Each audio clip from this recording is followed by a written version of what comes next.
शुरू।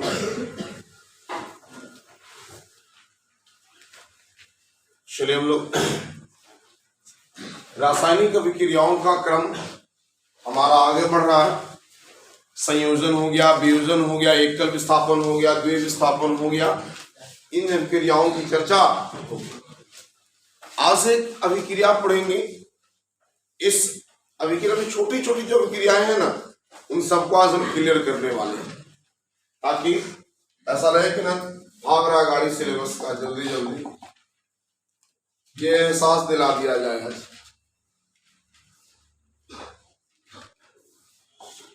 चलिए बनाएंगे हेडिंग।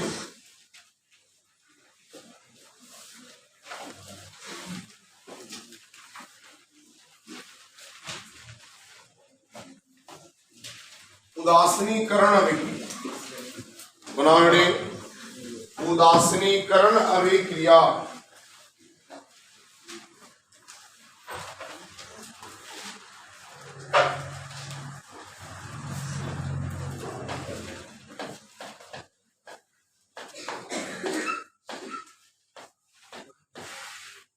उदासीनीकरण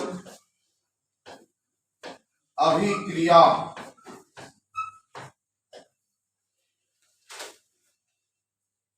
उदासीनीकरण अभिक्रिया।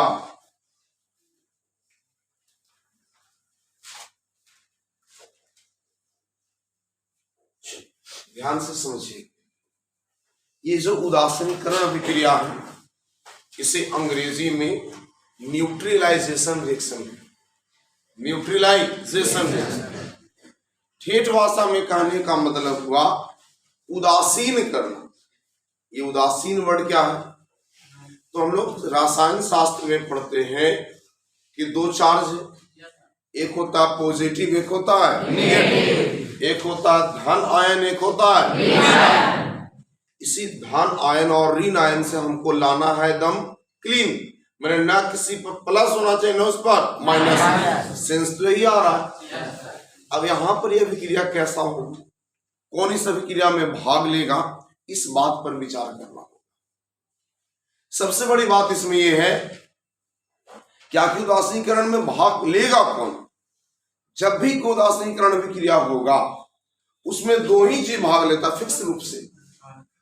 एक होता है आपका एसिड मीन्स अम्ल, और इसके साथ में अभिक्रिया करेगा भस्म।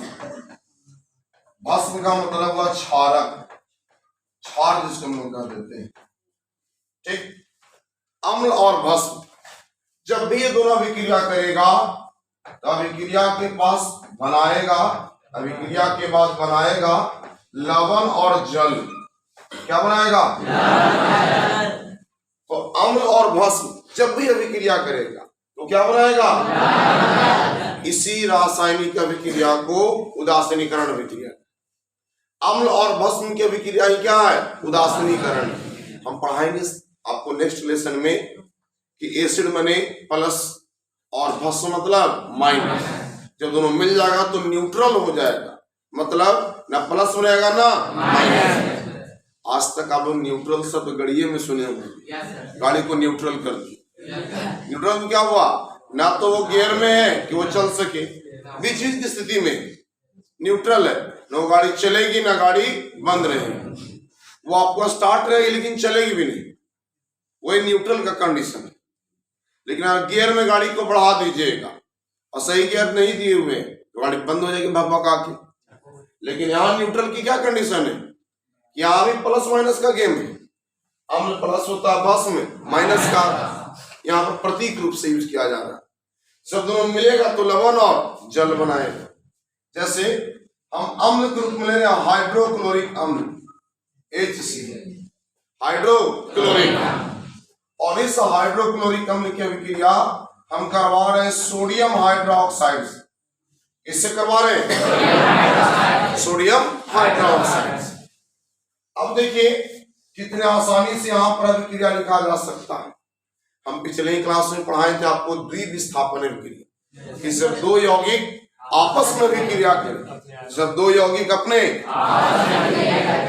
आयनों का आदान प्रदान करें, दो माने दो यौगिक निर्माण कर देते हैं, दो यौगिक बना देते हैं, तो अभिक्रिया क्या कहला रहा था? उभय विस्थापन या द्विविस्थापन। हमको स्थिर दिख रहा वैसा ही कुछ हमें आज भी कंडीशन कुछ वैसा ही दिख रहा है। जैसे देखिए H के पास पॉजिटिव है, Cl के पास यहाँ सोडियम पॉजिटिव है और OH हाइड्रोक्साइड क्या है? अभी हम ट्रिक बताए थे आप लोग को, हमारा वाला तोड़ वाला हाँ ट्रिक। यदि प्लस है जी, इसका प्लस इसका H प्लस OH, मैंने H प्लस और OH माइनस को मिलाते हैं तो बन जाता है H2O। क्या बन जाएगा? H2O। अब बचा इसका प्लस इसका Na प्लस, तो क्या बन जाएगा? Na बन गया लवण और वो जल भी बन गया। एक तरीके से है ये द्विविस्थापन, लेकिन द्विविस्थापन के साथ साथ उदासीनीकरण अभिक्रिया होगी, क्योंकि हम बनाए द्विविस्थापन अभिक्रिया से। ये एक्चुअल में है उदासीनीकरण, लेकिन ये द्विविस्थापन अभिक्रिया भी। अब कंडीशन के अनुसार आपको पसंद करना होगा, चूज करना होगा। एग्जाम में आता है ऊपर में रिएक्शन दे देगा और गया कि कौन सी अभिक्रिया है, उस अभिक्रिया का नाम लिखना है। तो फर्स्ट चॉइस प्रेस दिखा तो आपको नजर आएगा कि द्विविस्थापन ही है कि पॉजिटिव निगेटिव है, तो आप द्विविस्थापन रहेगा ऑप्शन नाम में। लेकिन फिर आपको ध्यान लगाना है कि अरे तो अम्ल है और भस्म है, और अम्ल और भस्म की रासायनिक अभिक्रिया उदासीनीकरण अभिक्रिया होती है। ये कौन सी अभिक्रिया है जी?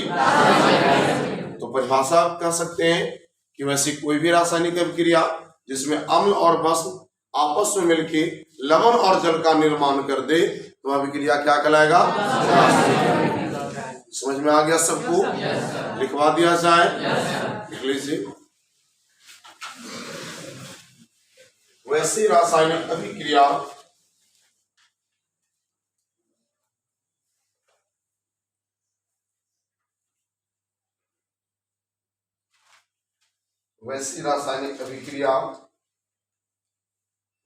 जिसमें कोई अम्ल किसी भस्म के साथ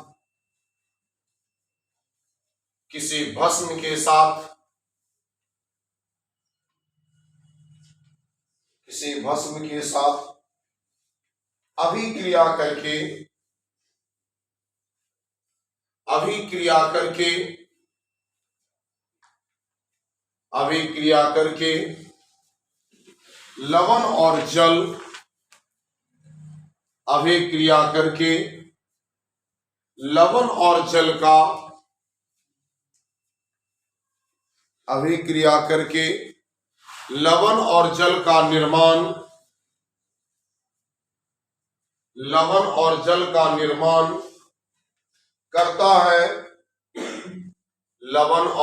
का निर्माण करता है उदासीनीकरण अभिक्रिया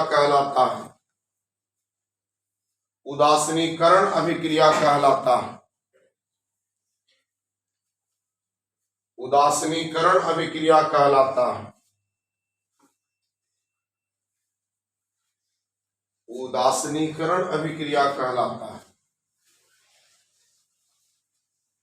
नीचे में रिएक्शन दे दीजिए।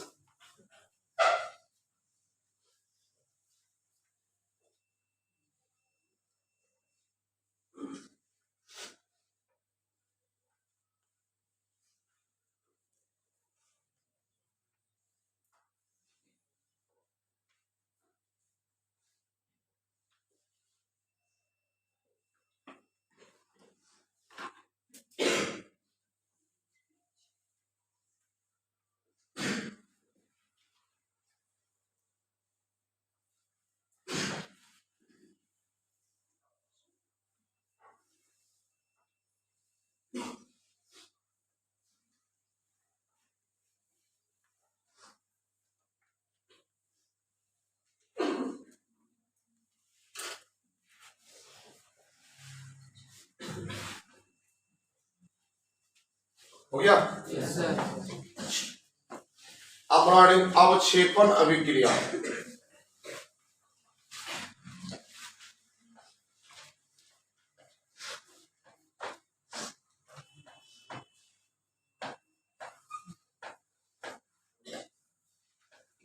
अवक्षेपण अभिक्रिया। अवक्षेपण अभिक्रिया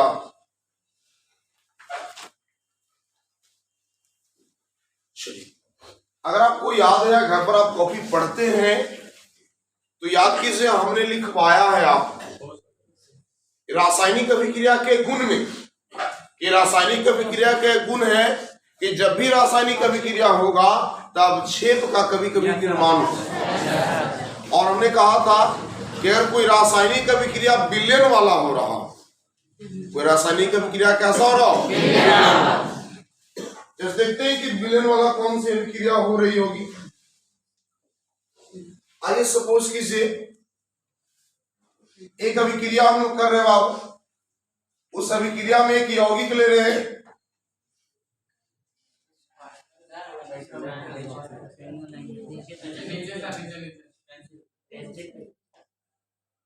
उस अभिक्रिया में हम कुछ लेने वाले हैं। जैसे हम ले रहे हैं आपका सिल्वर नाइट्रेट AgNO। ये सिल्वर नाइट्रेट है बाबू, यह एक विलयन है। सिल्वर नाइट्रेट क्या है, एक विलयन। सपोज कीजिए कि इसके अंदर हम सिल्वर नाइट्रेट को डाल दिए, इसके अंदर हम किसको डाल दिए, सिल्वर नाइट्रेट को डाल दिए। यही आपका है सिल्वर नाइट्रेट AgNO, ये सिल्वर नाइट्रेट है। और जब सिल्वर नाइट्रेट के विलयन में हम धीरे धीरे फिसल कीट की सहायता से हम ऊपर से इसमें एक यौगिक डालेंगे, उस यौगिक का नाम है NaC, सोडियम क्लोराइड। सोडियम माने सोडियम क्लोराइड माने नमक का घोल। नमक को घोल को धीरे धीरे इसके अंदर डालेंगे, ठीक। ये हो गया सोडियम क्लोराइड, ये हो गया सिल्वर नाइट्रेट। लिख देते हैं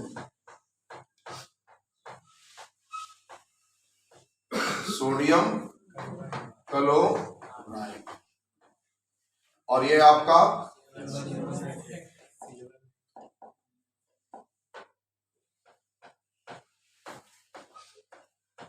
सिल्वर नाइट्रेट।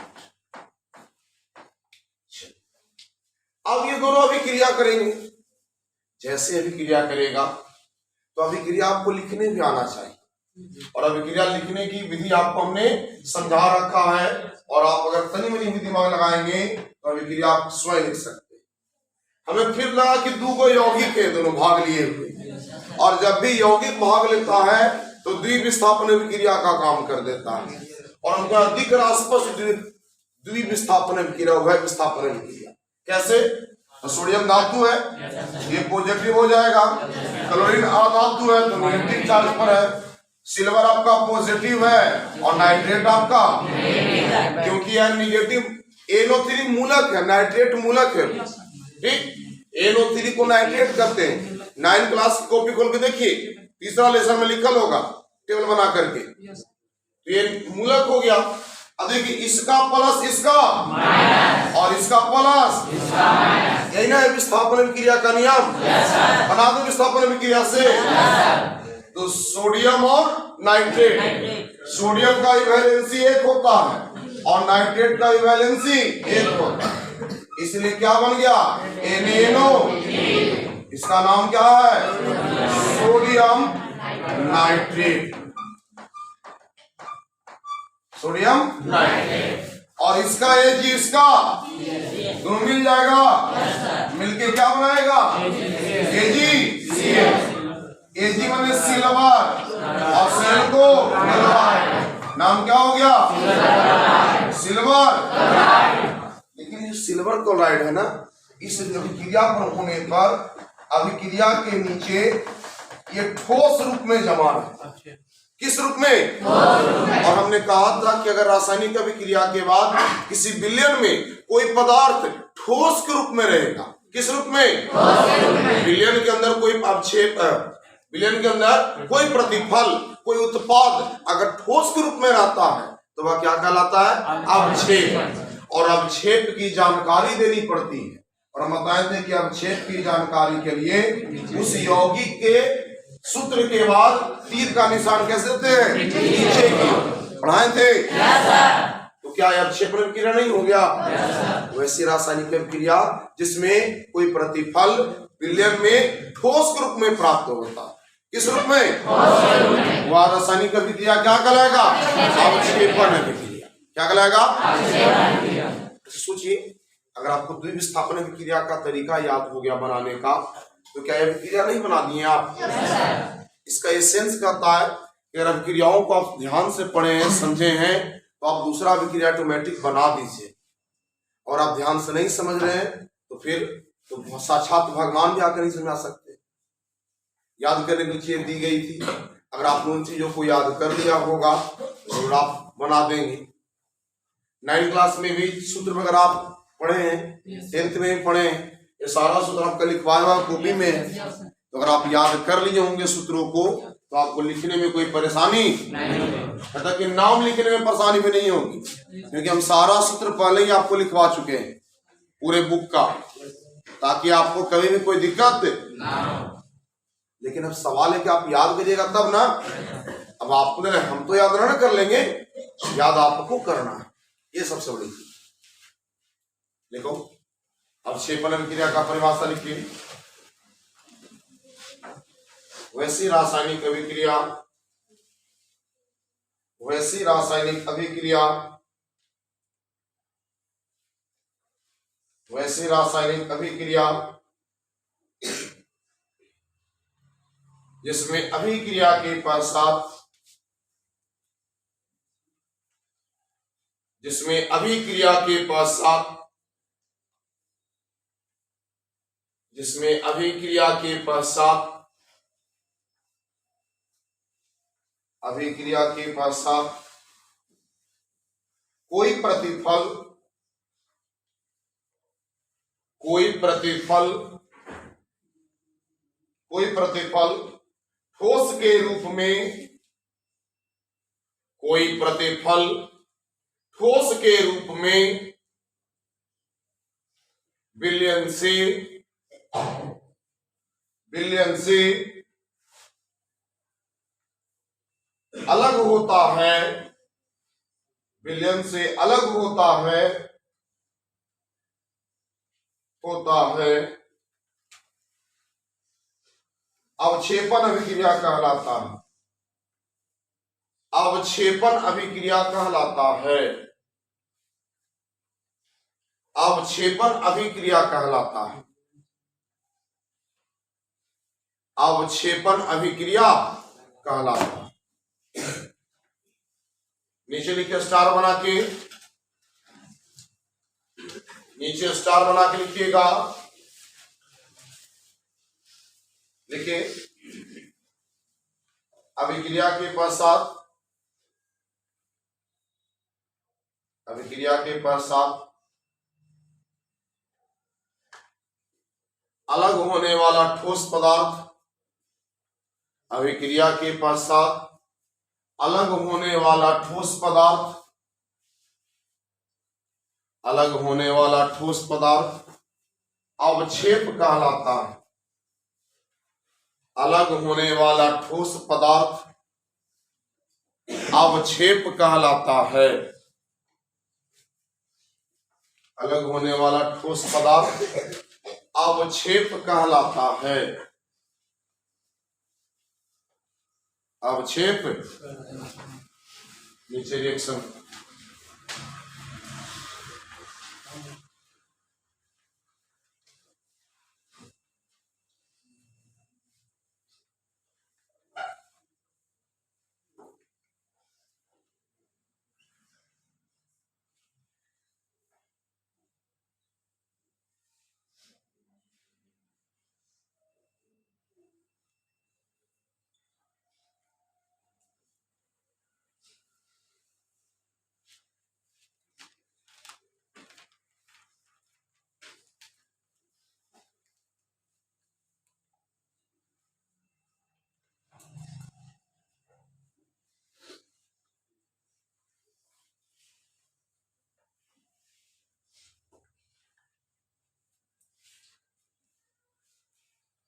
सबको दिख रहा है ना?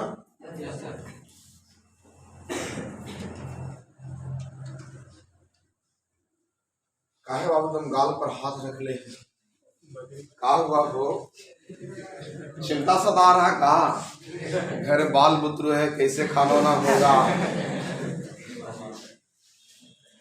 ठीक ना? दिमाग नहीं लगाओ। चिंता से चतुराई घटे, दुख से घटे शरीर। ठीक ना? इसलिए चिंता नहीं करना, चतुराई घट जाएगा। और बड़ा दिक्कत है बाबू, ये जो चिंता है ना चिता तक पहुंचा देता है।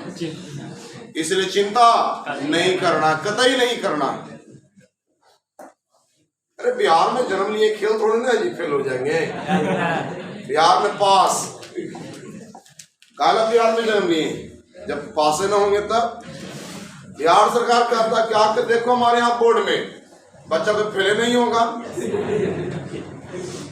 तो हमारा बिहार सरकार गर्व से कहता है फेल नहीं करेंगे बच्चा।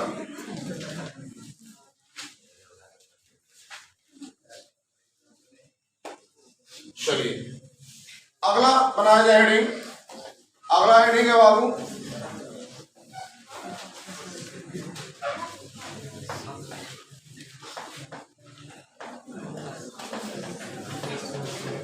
प्रकाश रासायनिक अभिक्रिया।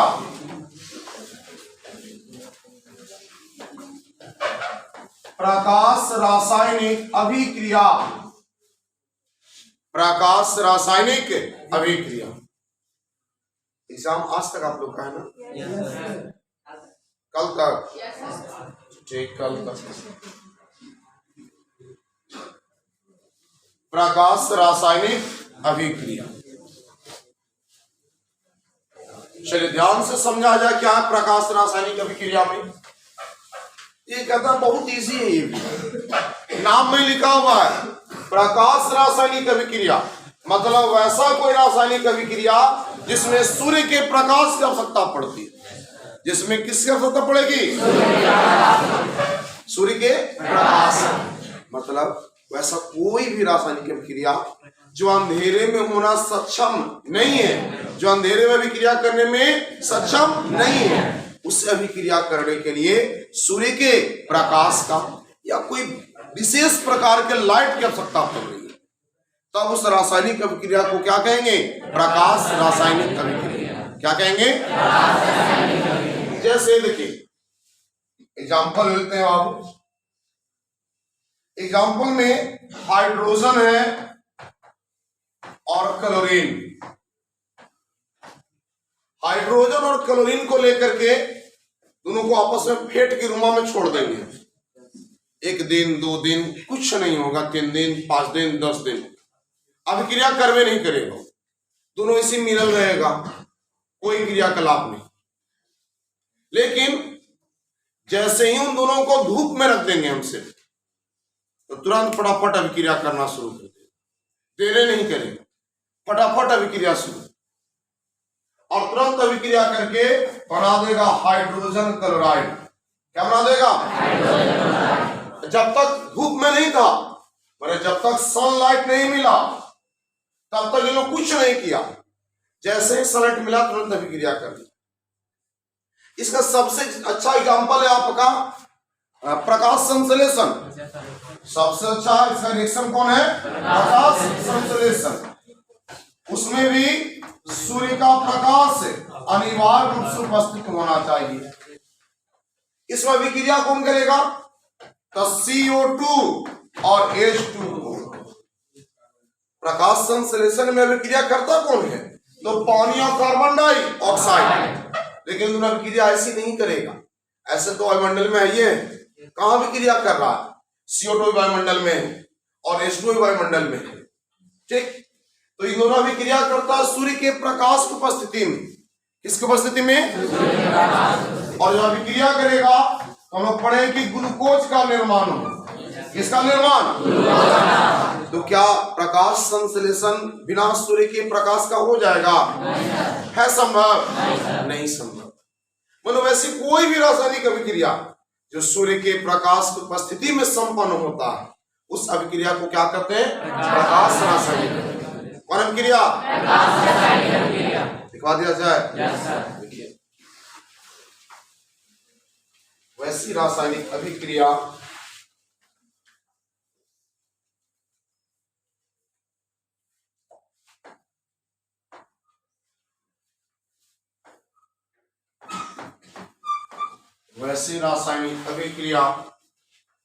जो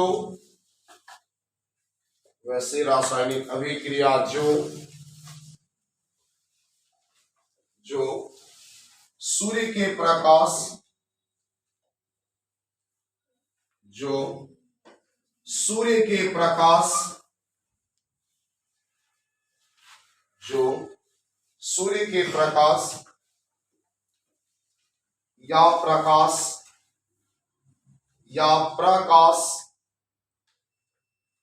या प्रकाश के उपस्थिति में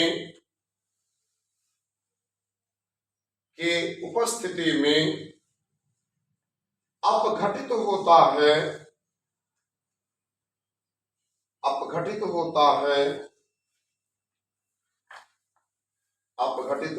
है प्रकाश रासायनिक अभिक्रिया कहलाता है। प्रकाश रासायनिक अभिक्रिया कहलाता है। प्रकाश रासायनिक अभिक्रिया कहलाता है। प्रकाश रासायनिक अभिक्रिया कहलाता है। छापिए।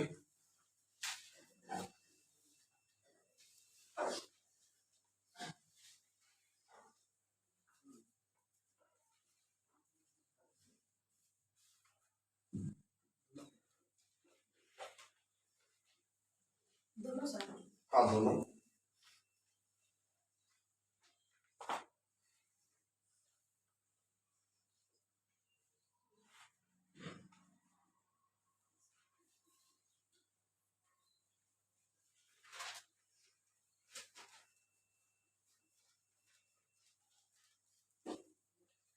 छोड़ दिया कुछ के बाद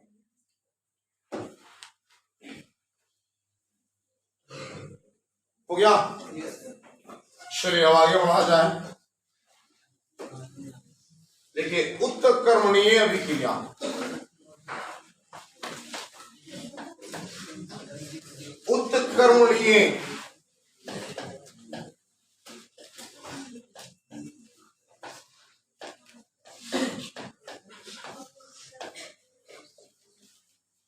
उत्कर्मणीय अभिक्रिया।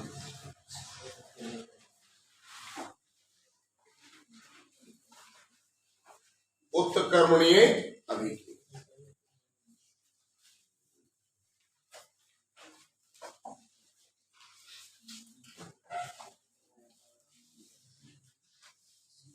ध्यान समझेंगे।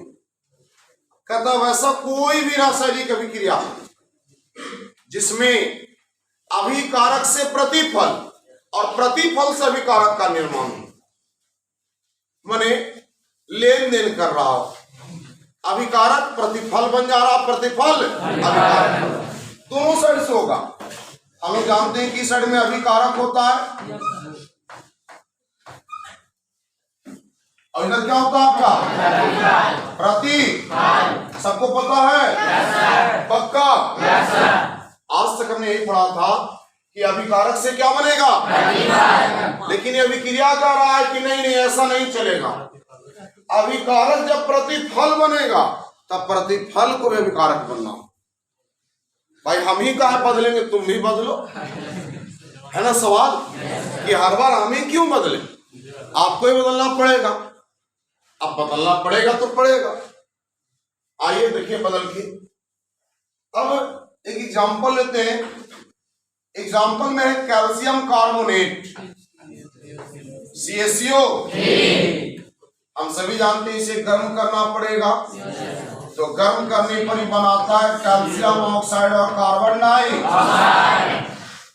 लेकिन जब भी उत्क्रमणीय अभिक्रिया होगा ना तो तीर का निशान पूरा पूरा नहीं देते हैं, ऐसा तीर का निशान देते हैं। दोनों साइड दिया हुआ है निशान। ये दोनों साइड देने का तात्पर्य क्या है? ये दोनों साइड देकर ये अभिक्रिया ये कहना चाह रहा है कि कैल्शियम कार्बोनेट से कैल्शियम ऑक्साइड और कार्बन डाइऑक्साइड भी बनेगा।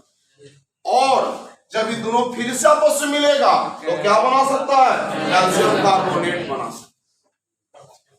वैज्ञानिकों का ऐसा मानना है कि दुनिया की सारी रासायनिक अभिक्रियाएं उत्क्रमणीय होता है, लेकिन हम वैसी स्थिति या परिस्थिति नहीं दे पाते हैं जिस कारण से वो रिवर्स हो सके, उल्टा हो सके।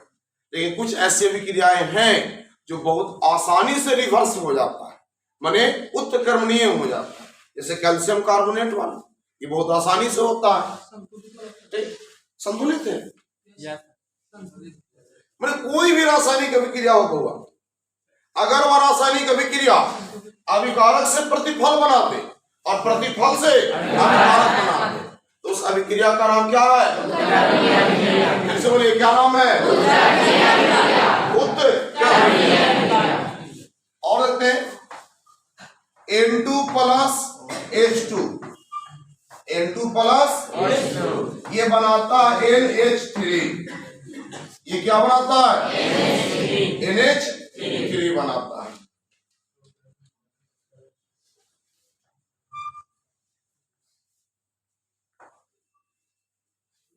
देखिए नाइट्रोजन और हाइड्रोजन है, नाइट्रोजन और हाइड्रोजन जब ये दोनों मिलेगा तो NH3 माने अमोनिया, हम लिखवाए आपको सूत्र याद कीजिए आप लोग। NH3 मतलब अमोनिया, अमोनिया का निर्माण कर देते हैं। लेकिन अमोनिया को जब तोड़ा जाएगा, अपघटित किया जाएगा तो अब फिर से N2 और H2 में चेंज। मतलब सेंस एक ही है कि अभिकारक से प्रतिफल और प्रतिफल से ऐसी कोई भी अभिक्रिया जिसमें अभिकारक से प्रतिफल और प्रतिफल से अभिकारक बनता है वो कौन सी अभिक्रिया है? कौन सी अभिक्रिया? कोई दिक्कत? चलिए लिखिए परिभाषा।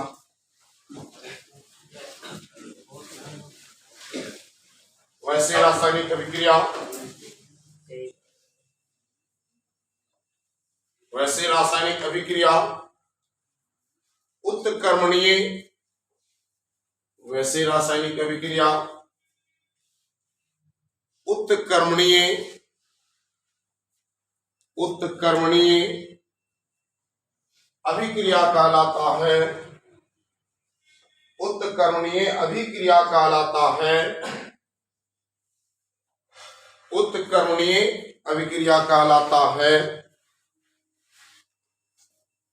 कहलाता है जिसमें अभिकारक से प्रतिफल, जिसमें अभिकारक से प्रतिफल, जिसमें अभिकारक से प्रतिफल और प्रतिफल से अभिकारक, अभिकारक से प्रतिफल और प्रतिफल से अभिकारक और प्रतिफल से अभिकारक का, प्रतिफल से अभिकारक का निर्माण होता है, प्रतिफल से अभिकारक का निर्माण होता है। एग्जाम्पल उतार लीजिए।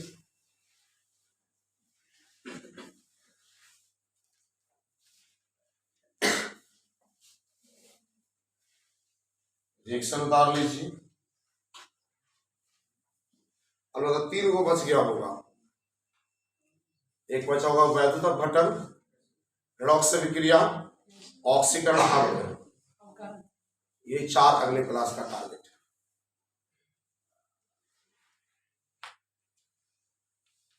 चलिए उतारिए रिएक्शन।